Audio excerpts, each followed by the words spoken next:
पतंजलि योगा सूत्र चैप्टर 3 श्लोक 18 संस्कार साक्षात्कारणात् पूर्वजातिक ज्ञानम, अर्थात संस्कारों को प्रत्यक्ष करने से पूर्वजन्म का ज्ञान होता है। हमारा प्रत्येक अनुभव चित्त में एक तरंग के रूप में आता है। ये तरंग शांत होकर अधिकाधिक सूक्ष्म होती जाती है, किंतु कभी नष्ट नहीं होती।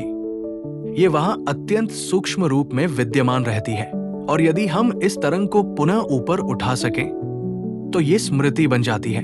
अतः यदि योगी मन में स्थित इन पूर्व संस्कारों पर संयम एकाग्रता कर सके तो उसे अपने समस्त पूर्व जन्मों का स्मरण होने लगता है। सूत्र 19 में कहा गया है प्रत्ययस्य परचित्त ज्ञानम। इसका अर्थ दूसरे व्यक्ति के चित्त में उठने वाले भावों संकेतों पर संयम करने से उस चित्त का ज्ञान हो जाता है। मान लीजिए प्रत्येक मनुष्य के शरीर पर कुछ विशिष्ट चिन्ह होते हैं जो उसे दूसरों से भिन्न बनाते हैं।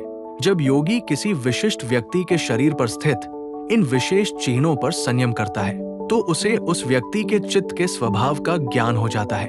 सूत्र 20 न च तत् सालंबनम तस्या विषयी भूतत्वात्, अर्थात उसे चित्त के विषयों अंतर्वस्तु का ज्ञान नहीं होता, क्योंकि संयम का विषय वे विषय नहीं थे।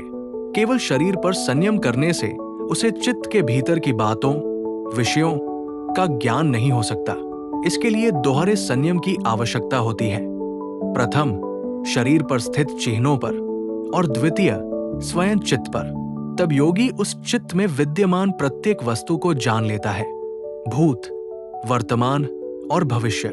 सूत्र 21 कायरूप संयमात् तद्ग्राह्य शक्ति स्तंभे चक्षु प्रकाश संप्रयोगेन अंतर्धानम, अर्थात शरीर के रूप पर संयम करने से रूपों को ग्रहण करने वाली शक्ति के अवरुद्ध हो जाने पर तथा नेत्रों के प्रकाश संयोग के विच्छिन्न हो जाने पर योगी का शरीर अदृश्य हो जाता है।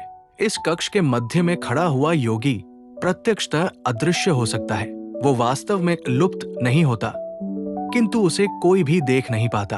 उसका रूप और शरीर मानो एक दूसरे से पृथक हो जाते हैं। आपको ये स्मरण रखना चाहिए कि ऐसा केवल तभी संभव है जब योगी ने एकाग्रता की उस पराकाष्ठा को प्राप्त कर लिया हो जहां रूप आकार और रूपाधार शरीर एक दूसरे से पृथक हो जाते हैं।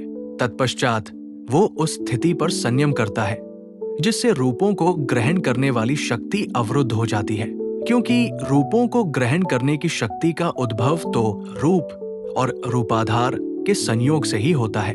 सूत्र 22 एतेन शब्दाद्यंतर्धान मुक्तम, अर्थात इसके द्वारा बोले जा रहे शब्दों के लुप्त होने या छिप जाने की प्रक्रिया की भी व्याख्या की गई है। सूत्र 23 सोपक्रम निरूपक्रम च कर्म तत्संयमात् परांत ज्ञानम अरिष्टेभ्यो वा, अर्थात कर्म दो प्रकार के होते हैं, शीघ्र फल देने वाले और विलंब से फल देने वाले। उन पर संयम एकाग्रता करने से अथवा अरिष्ट अपशकुन या पूर्व संकेत नामक लक्षणों के द्वारा योगी अपने शरीर से विलग होने का ठीक ठीक समय जान लेते हैं। जब कोई योगी अपने ही कर्मों पर अर्थात अपने मन में विद्यमान उन संस्कारों पर जो इस समय सक्रिय है और उन पर जो अभी सक्रिय होने की प्रतीक्षा में संयम करता है, तो वो प्रतीक्षा में पड़े उन संस्कारों के आधार पर ठीक ठीक जान लेता है कि उसका शरीर कब छूटने वाला है। वो जान लेता है कि उसकी मृत्यु कब होगी, किस घंटे और यहाँ तक कि किस मिनट पर। हिंदू लोग मृत्यु की निकटता के इस ज्ञान या बोध को अत्यंत महत्व देते हैं, क्योंकि गीता में ये शिक्षा दी गई है कि देहत्याग के अंतिम क्षण में मन में उठने वाले विचार ही अगले जन्म की दिशा निर्धारित करने वाली महान शक्तियां होते हैं।